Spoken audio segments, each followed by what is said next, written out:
Eu não achei que poderíamos ter mais gente no estádio do que nós tivemos ontem à noite, quando estava lotado este estádio. Mas de alguma forma, temos muito mais gente aqui hoje do que tivemos ontem, e há muita gente ainda lá fora. Nós temos tido aqui uma época maravilhosa no Brasil, e eu posso dizer que é um dos pontos culminantes de toda a minha carreira. E eu digo: Deus abençoe o Brasil! Deus abençoe o Brasil! Deus abençoe o Brasil!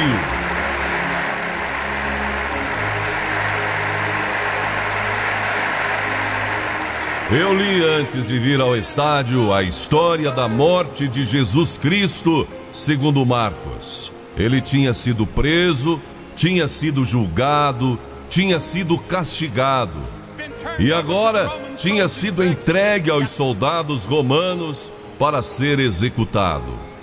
Colocaram uma coroa de espinhos na sua fronte e agora bateram nele de novo.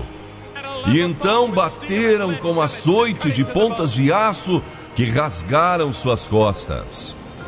E agora colocam aquela cruz pesada sobre seus ombros. E agora o levaram pelas ruas de Jerusalém, pelas ruas centrais, para que todos pudessem vê-lo. E ele estava carregando aquela cruz pesada. E Jerusalém estava cheia de gente, dezenas de milhares de pessoas, e era uma atmosfera carnavalesca. E quando chegaram ao lugar chamado Gólgota, então deixaram Jesus na cruz e colocaram cravos nas suas mãos, e agora amarraram seus pés à cruz, e agora levantaram a cruz, e ali ele ficou pendurado, morrendo, com seu sangue vertendo.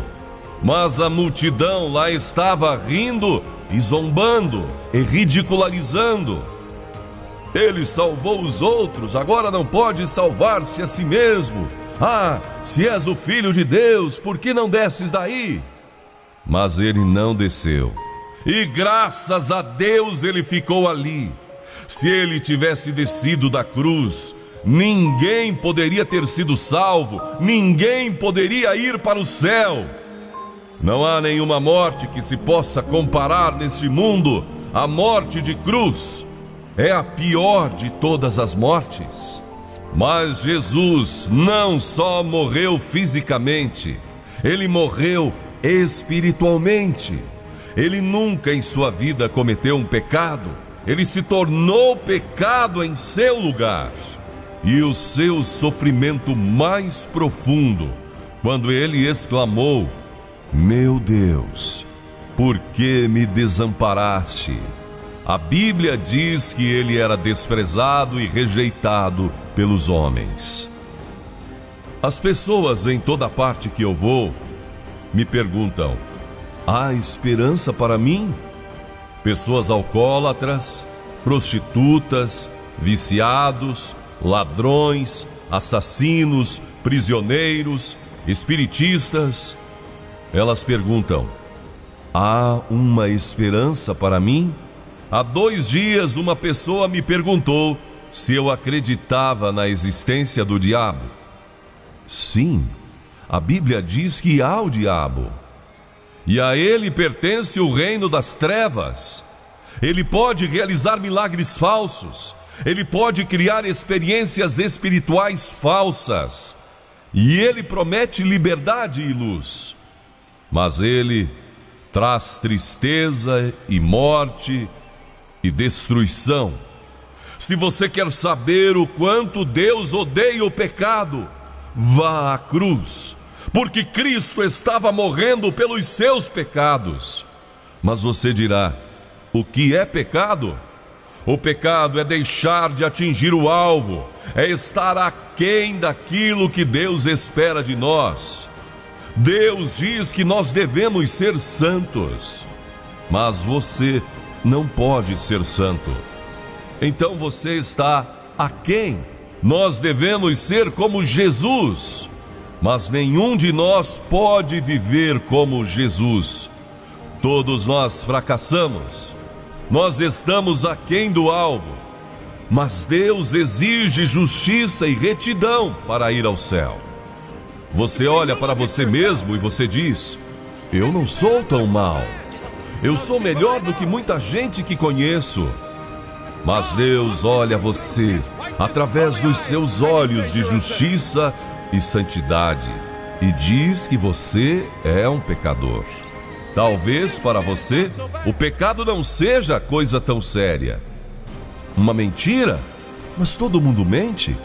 Roubar um pouquinho? A maior parte das pessoas rouba alguma coisa na vida. Cometer pecado sexual? Ser infiel à esposa? Quase todo mundo faz isso. Não há muita coisa nisso. Mas aos olhos de Deus, isso é terrível. E não sabemos a profundeza dos nossos próprios pecados. Todos pecaram e destituídos estão da glória de Deus. Também o pecado é a quebra da lei de Deus. Agora, o que é a lei? Eu vejo pessoas: isto é moral, isto é imoral. Qual é o critério? São os 10 mandamentos. Aqui está a expressão da lei moral que Deus colocou no universo. A lei de Moisés. Você já quebrou essa lei? Uma vez, talvez? Talvez um pouquinho? A Bíblia diz que se você quebrou uma dessas leis, quebrou todas.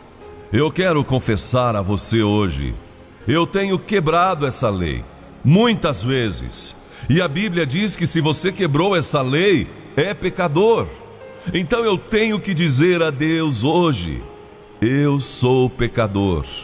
E então este fato agora me leva, me arrasta à misericórdia de Deus. E quando eu me aproximo de Deus, eu não busco justiça. Se eu procurar justiça, estou perdido. Se eu alcançar justiça, vou para o inferno. Eu quero misericórdia, eu quero graça, eu quero perdão. E é isso que Deus me oferece na cruz. E eu vejo na cruz quão profundos meus pecados são. E então, este pecado é um defeito, é uma falha do coração humano. Afeta a minha mente, afeta a minha vontade, afeta a minha consciência, afeta as minhas emoções. Toda a minha vida é afetada pelo pecado e eu me torno um escravo do pecado. O pecado diz: faça isso, e eu faço.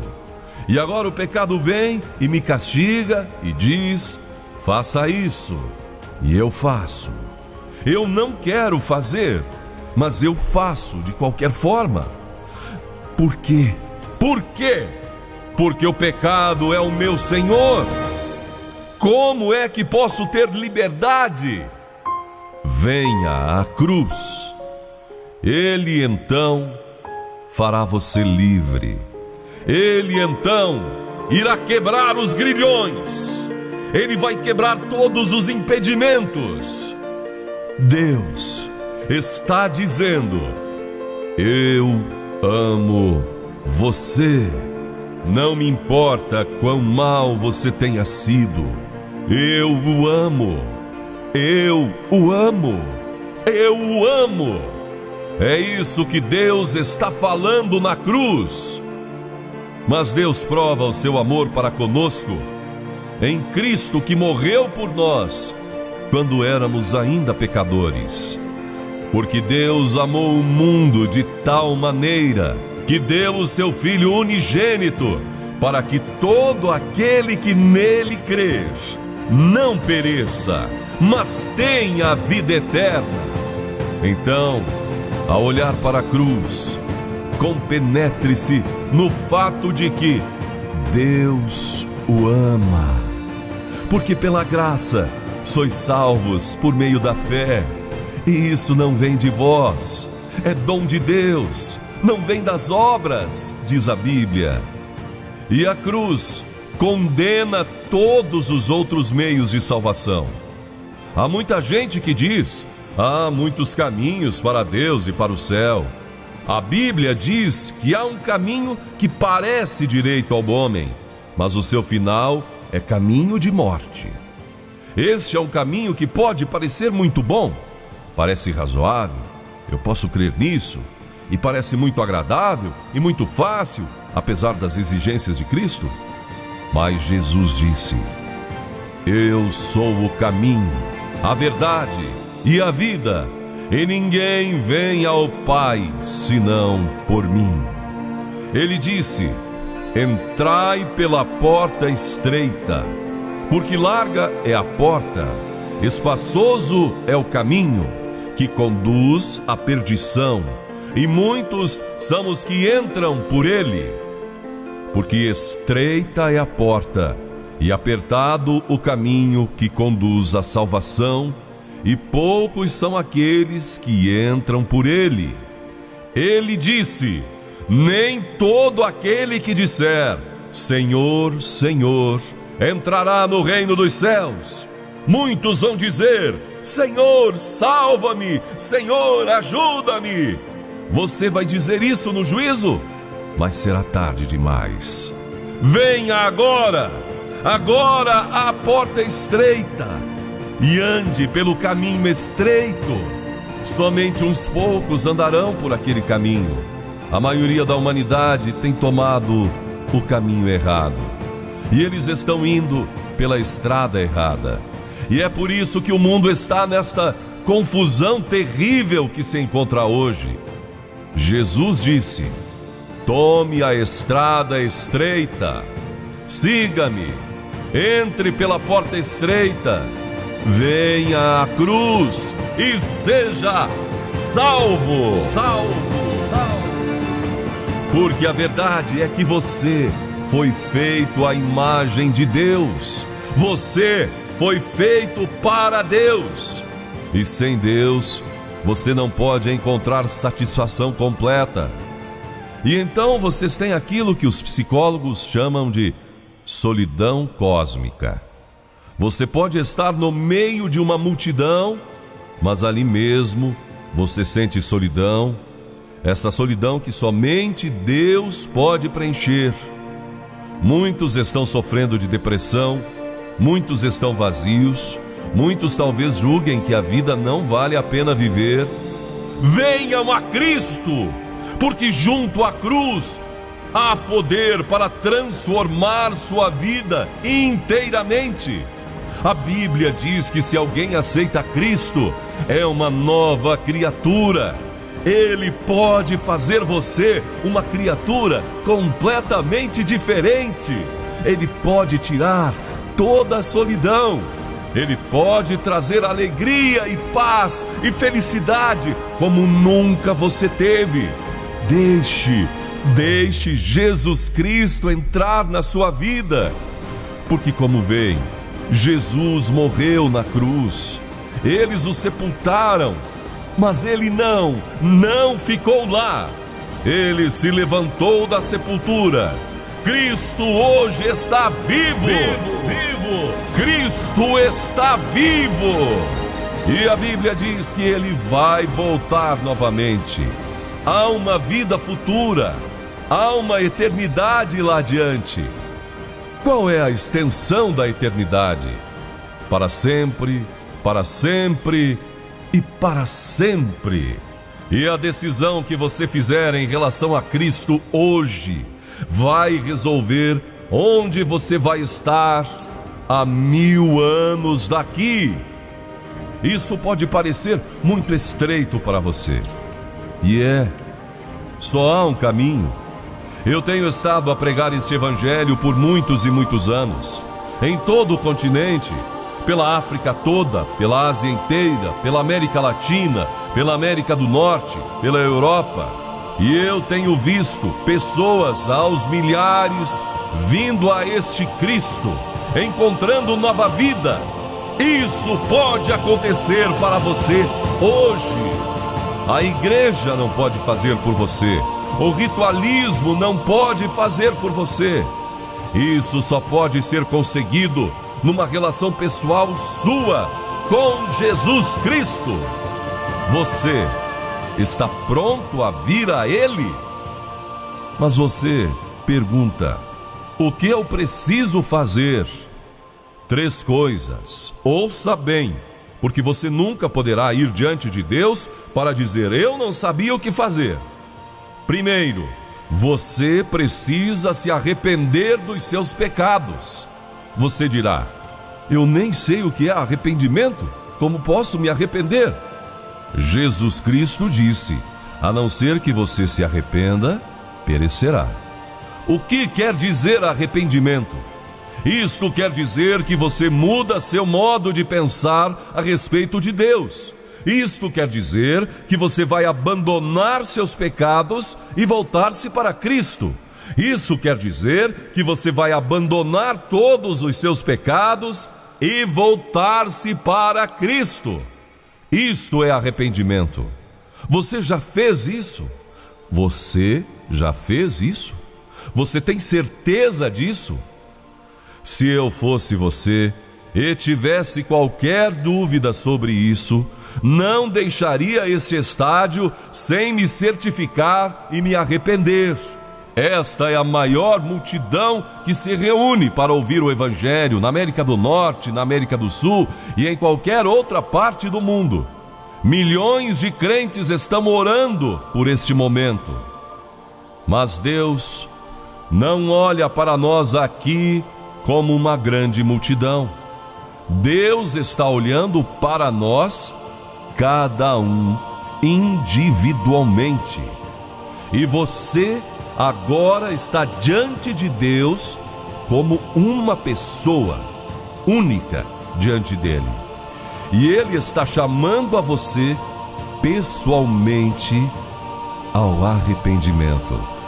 Ele está ordenando que você se arrependa. Você já se arrependeu? A segunda coisa que você precisa fazer: receba Jesus Cristo como seu Senhor e Salvador. Aqui está como você recebe Cristo. Vamos supor que eu entregue este livro agora ao intérprete. Não é dele até que ele receba, e precisa que ele receba. Deus oferece a você Jesus Cristo. Você precisa recebê-lo, da mesma maneira que você recebe qualquer outra oferta. Deus oferece a você o dom da salvação. Terceira coisa: você deve estar pronto a segui-lo, obedecê-lo e servi-lo.